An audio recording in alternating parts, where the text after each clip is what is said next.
26 नवंबर को संयुक्त किसान मोर्चा के ऐतिहासिक किसान आंदोलन की 5वीं वर्षगांठ के अवसर पर राज्य में विभिन्न जिलों की तरह धर्मानगर में भी रैली हुई। उत्तर जिला कमेटी के नेतृत्व में आयोजित इस रैली में कुछ दुष्कृतियों ने पुलिस के सामने वाम कार्यकर्ताओं पर हमला किया। हमले में सीपीआईएम के राज्य सचिव, मंडल सदस्य एवं पूर्व विधायक अमिताभ दत्त और महाकुमा सचिव रतन दास सहित अन्य कार्यकर्ता गंभीर रूप से घायल हुए। इस हमले के विरोध में शुक्रवार को राजधानी में सीपीआईएम के पश्चिम त्रिपुरा जिला कमेटी ने विरोध रैली आयोजित की। रैली में सीआईटीयू राज्य अध्यक्ष मानिक डे, संयुक्त किसान मोर्चा राज्य सचिव पवित्र कर, सीपीआईएम पश्चिम जिला समिति सचिव रतन दास, सीआईटीयू राज्य सचिव शंकर दत्त सहित अन्य नेता उपस्थित थे। सीआईटीयू राज्य अध्यक्ष मानिक डे ने कहा कि वामपंथी कार्यक्रमों में आम लोगों की भागीदारी बढ़ रही है।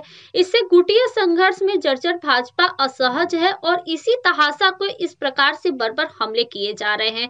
इस हमले के खिलाफ यही विरोध रैली आयोजित की जा रही है। पार्टी राज्य सम्पादक मंडलीर सदस्य महकुमा सम्पादक अमिताभ दत्त और रतन राय मारात्मकभावे आक्रांत हये जीबी हासपाताले चिकित्साधीन अवस्थाय आछेन।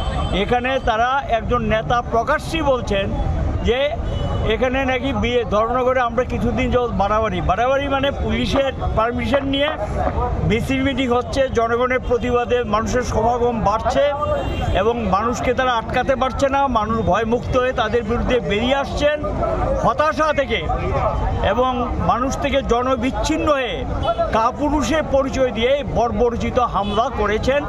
এই হামলার বিরুদ্ধে আজকে প্রতিবাদ মিছিল এখানে সংগঠিত করা হচ্ছে।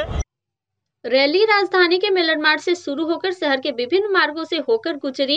रैली में हमले में शामिल आरोपियों की तुरंत गिरफ्तारी और सख्त सजा की मांग दोहराई गई। Bureau report, fact finder.